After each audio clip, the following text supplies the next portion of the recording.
तुम्ही तुमचं काम नीट केलं असतं तर अमित ठाकरेंनी सुनावलं.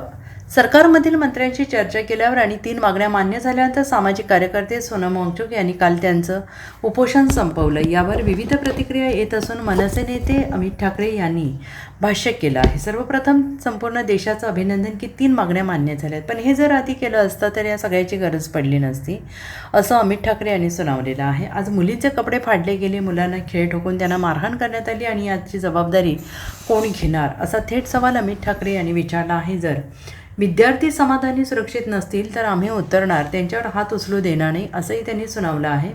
आणि ही त्यांच्या हक्काची लढाई आहे. आम्ही त्यांच्या पाठीशी उभे आहोत. जेव्हा त्यांना समाधान वाटेल की तेव्हा ही लढाई संपेल, असंही त्यांनी ठामपणे म्हटलेलं आहे.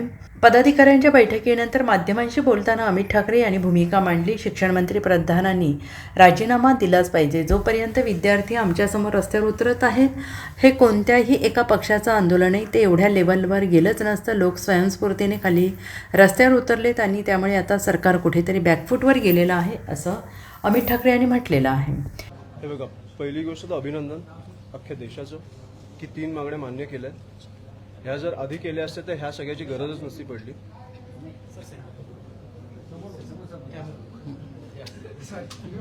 तुम्ही इकडे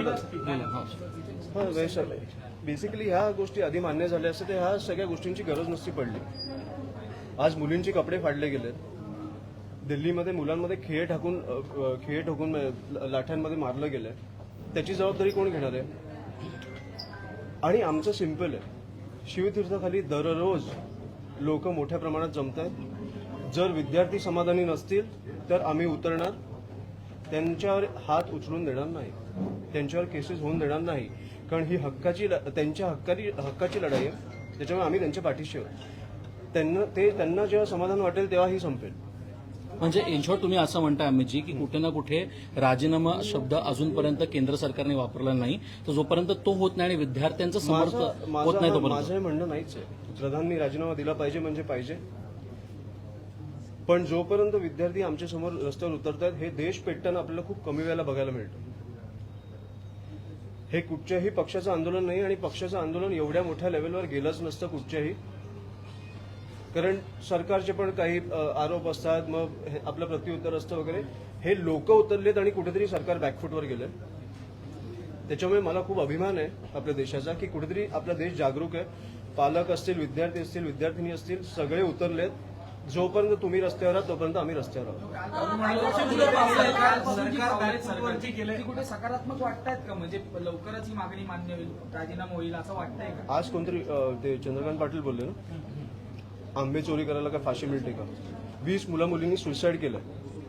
तुम्ही ते सुसाईड आंबे चोरी करण्याशी कम्पेअर करताय. मी आता ते काय बोलतायत ना तुमच्यासमोर, ते पण त्यांना कळत नाहीये. कुठेतरी भरकटलेत. अनेक प्रवक्त्यांचे मी व्हिडिओज बघितले. भाजपचे खूप असे नम्र झाले जे दररोज किंचाळायचे, शिव्या घालायचे. त्याच्यामुळे आता त्यांना पण कळायला लागलं की आता देश पेटलाय, कुठचाही पक्ष नाही पेटलाय. मुख्यमंत्री म्हणतात वापर करून राजकीय पोळी भाजण्याचा प्रयत्न सुरू आहे. म्हणून आम्ही बोलतोय की मुख्यमंत्री आहात ना तुम्ही, विद्यार्थ्यांना बोलवून घ्या आणि चर्चा करा. त्यांना काय पाहिजे विचारा. मला वाटतं नागपूरमध्ये, नाशिकमध्ये अनेकांचा मृत्यू झालाय नीटमुळे. त्यांच्या घरी जा पहिलं आणि मग आम्हाला प्रश्न विचारा. तुम्ही तुमचं काम नीट केलं असतं तर आम्हाला उतरायची गरज नसती पडली. Bureau report, SBN Marathi, Mumbai.